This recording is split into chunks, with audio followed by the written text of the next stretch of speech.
നമസ്കാരം. പുതിയൊരു വീഡിയോയിലേക്ക് സ്വാഗതം. കുറച്ച് ദിവസം മുമ്പ് ശ്രീ ജോജു ജോർജിന്റെ ഒരു ഇന്റർവ്യൂ കണ്ടു.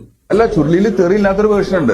അത് തിയേറ്ററിൽ വരുമെന്നാണ് ഞാൻ പ്രതീക്ഷിച്ചത്. അല്ല, അതിന്റെ ഒരു മര്യാദ ഉണ്ടായിരുന്നു. അത് അങ്ങനെ വരുമ്പോ പറയേണ്ടതുണ്ട്. എനിക്ക് പൈസ ഒന്നും കിട്ടിയിട്ടില്ല എന്റെ അറിഞ്ഞ. ചുരുളി എന്ന മൂവിയിൽ തെറിയില്ലാത്ത വെർഷൻ ഉണ്ട്, അതിന് പൈസ കിട്ടിയില്ല എന്ന് പറഞ്ഞു.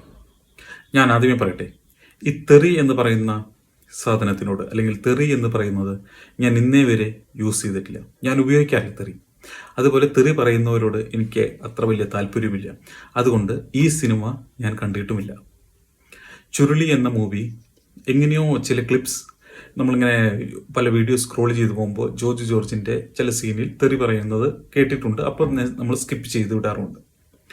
അതുപോലെ ജോജു ജോർജിന്റെ മോൾ പറഞ്ഞിട്ട് എന്തിനീ സിനിമയിൽ അഭിനയിച്ചു എന്ന് പറഞ്ഞ് ഇന്നലെ ജോജു ജോർജ് വീണ്ടും വിശദീകരണമായിട്ട് വന്നു. തെറിയില്ലാത്ത വെർഷൻ ഉണ്ട്, ജോജു ജോർജിനെ സിനിമയിൽ അഭിനയിക്കാൻ കാശ് കിട്ടിയിട്ടില്ല, തെറിയില്ലാത്ത വെർഷനാണ് അവാർഡിന് അയച്ചതെന്ന്. നമ്മുടെ ലിജോ ജോസ് പല്ലിശ്ശേരി അതിന് ഉത്തരം കൊടുത്തു. 5 ലക്ഷം രൂപ പ്രതിഫലം പറ്റിയിട്ടുണ്ടെന്ന്. ചുരുളിയിൽ അഭിനയിച്ചതിന്റെ പ്രതിഫലം തന്നില്ലെന്ന വാദം ലിജോ തള്ളുകൻ കൊടുത്ത പ്രതിഫലത്തിന്റെ കണക്ക് പുറത്തുവിട്ടിരിക്കുന്നു. 3 ദിവസത്തെ അതിഥി വേഷത്തിന് ജോജുവിന് കൊടുത്ത ശമ്പളം എന്നത് എത്രയെന്നത് കൃത്യമായ രേഖകളിലൂടെ ഫേസ്ബുക്ക് പോസ്റ്റിലൂടെ പുറത്തുവിടുകയും ചെയ്തിട്ടുണ്ട്. ഇന്നലെ വീണ്ടും ജോജു ജോർജ് എന്ന് പറഞ്ഞു 5 ലക്ഷം രൂപ കിട്ടിയിട്ടുണ്ട്, പക്ഷെ തെറിയില്ലാത്ത വെർഷൻ പ്രദർശിപ്പിക്കുമെന്ന് വിചാരിച്ചു എന്ന്. കാശ് കിട്ടി കഴിഞ്ഞാൽ പിന്നെ അത് വിചാരിച്ചു ഇത് വിചാരിച്ചു എന്ന് പറയുന്നതിൽ എന്തർത്ഥമാണുള്ളത്? അതുപോലെ താൻ തെറിയില്ലാത്ത വെർഷനാണ് പ്രദർശിപ്പിക്കുമെന്ന് വിചാരിച്ചത് ജോജു ജോർജിന്റെ തെറ്റ്. ഡബ് ചെയ്ത് കഴിഞ്ഞു കഴിഞ്ഞാൽ ചുമ്മാതെ ഒരിക്കലും ഡബ് ചെയ്യില്ലല്ലോ. തെറി ഡബ് ചെയ്തിട്ടുണ്ടെങ്കിൽ, അല്ലെങ്കിൽ തെറി ആ സിനിമയ്ക്ക് വേണ്ടി പറഞ്ഞിട്ടുണ്ടെങ്കിൽ അത് പ്രദർശിപ്പിക്കില്ല. പിന്നെ എന്തിനാണ് അങ്ങനെ ഒരു സീൻ ഡബ് ചെയ്യുന്നത്? ചുമ്മാ സ്റ്റോർ ചെയ്ത് വെക്കാൻ വേണ്ടിയിട്ടോ? അങ്ങനെ ഡബ് ചെയ്തിട്ടുണ്ടെങ്കിൽ അത് പ്രദർശിപ്പിക്കുമെന്ന് ചിന്തിക്കാനുള്ളൊരു ബോധം ജോർജ് ജോർജിന് വേണമായിരുന്നു. അത്ര ഒരു മണ്ടനല്ല ജോർജ് ജോർജ് എന്ന് എനിക്ക് തോന്നുന്നത്.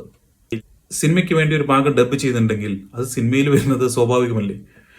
സിനിമ ഇറങ്ങി ഇത്ര കൊല്ലം കഴിഞ്ഞിട്ട് അതിൽ തെറി വന്നു, അത് ശരിയായില്ല, ആ ഭാഗം അത് എന്നോട് പറഞ്ഞില്ല എന്നൊക്കെ പറയുന്നത് അത്ര വലിയ കാര്യമായിട്ട്, അയാൾ എന്തോ ഒരു മാതിരി അത്ര ആവശ്യമുള്ള കാര്യമായിട്ട് എനിക്ക് തോന്നുന്നില്ല.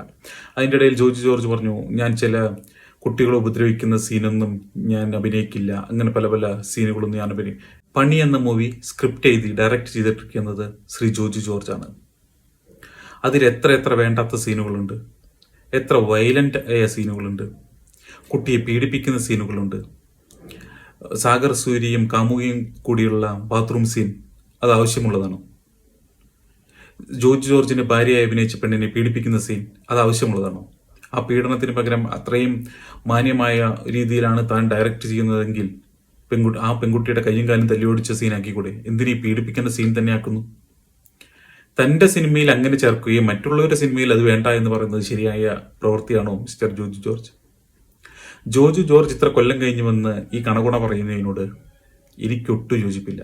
എന്തോ ഇപ്പൊ സിനിമ കുറഞ്ഞത് കൊണ്ടാണോ, അല്ലെങ്കിൽ ഇറങ്ങുന്ന സിനിമ സക്സസ് ആവാത്തത് കൊണ്ടാണോ ഇങ്ങനെ പഴയ സിനിമകളൊക്കെ കുത്തിപ്പോക്കുന്നത്? നന്ദി, നമസ്കാരം.